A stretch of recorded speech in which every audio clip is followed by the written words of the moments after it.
आपको करना क्या होगा, अपनी जन्म कुंडली खोलनी है। उस जन्म कुंडली में आपको 12 राशियाँ दिखेगी, 12 भाव दिखेंगे एवं 9 ग्रह दिखेंगे।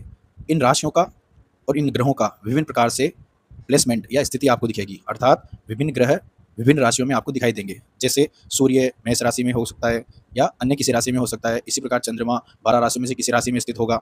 तो इस प्रकार से आपको वो दिखाई देंगे। अब आपको करना कुछ नहीं है, आपको सिर्फ ये देखना है कि आपके जन्म कुंडली में अधिकांश ग्रह किन राशियों में हैं। अर्थात राशियों के 3 प्रकार के ग्रुप हैं, 3 प्रकार के समूह हैं, राजसिक राशियाँ, तामसिक राशियाँ और सात्विक राशियाँ। राजसिक राशियाँ होती है 1, 2, 3, 4, अर्थात मेष, वृष, मिथुन और कर्क, या इंग्लिश में अगर कहें तो एरीज, टॉरस, जेमिनाई और कैंसर। ये राशियाँ राजसिक राशियाँ कहलाती है। अर्थात अगर आपके अधिकांश ग्रह इन राशियों में हैं तो आप राजसिक, आपका स्वभाव या मूलतः आपकी प्रकृति राजसिक प्रकार की है। अर्थात इसका मतलब यह है कि आप किसी भी घटना में या जीवन में हमेशा एक्टिव रहने के लिए तत्पर रहते हैं, या जीवन में एक्टिविटी आपके जीवन में है, आपके स्वभाव में एक्टिविटी है, सक्रियता है।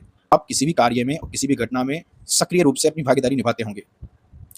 दूसरा, अगर आपके अधिकांश ग्रह 5, 6, 7, 8 अर्थात सिंह, कन्या, तुला अथवा वृश्चिक या लियो, वर्गो, लिब्रा और स्कॉर्पियो, इन राशियों में अधिकांश ग्रह हैं अगर आपके, तो आप तामसिक प्रकार के स्वभाव वाले व्यक्ति हैं। अर्थात तामसिक का मतलब कुछ बुरा नहीं है, बट तामसिक का मतलब यह है कि आप भौतिक जीवन में ज़्यादा इन्वॉल्व रहते हैं, भौतिक जीवन में ज़्यादा शामिल रहते हैं और आप में एक जड़त्व होता है, एक इनर्शिया होता है कि अगर आपको कोई पुश करे तो आप बहुत अच्छा काम कर सकते हैं, बहुत अच्छे रूप से सक्रिय हो सकते हैं, लेकिन आपको एक पुश की जरूरत होती है। तीसरा है, अगर आपके अधिकांश ग्रह अगर आपकी कुंडली में आखिरी की 4 राशियों में अर्थात 9, 10, 11, 12 अर्थात धनु, मकर, कुंभ और मीन अर्थात सेजिटेरियस, कैप्रिकॉन, एक्वेरियस या पाइसेस, इनमें हैं, तो ये राशियाँ सात्विक राशियाँ कहलाती है या समरसता उत्पन्न करने वाली राशियाँ कहलाती है।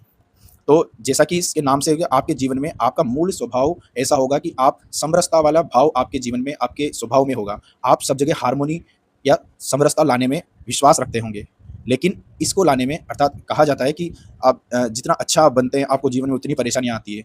वो यहीं से हैं कि जितना आपके ज़्यादा ग्रह सात्विक राशियों में होंगे, आपको जीवन में उतनी ही ज़्यादा परेशानियाँ होगी, आपके जीवन का एक तरह से निचोड़ होगी, आपको जीवन में कई सारी परेशानियाँ आएंगी, कई प्रकार के विरोधों का, अवरोधों का सामना करना पड़ सकता है। परंतु इसका सबसे अच्छा और सबसे उत्तम जो लाभ है वो यह है कि आपको जीवन में यह एक देवीय दर्शन करवा सकती है। अर्थात आपका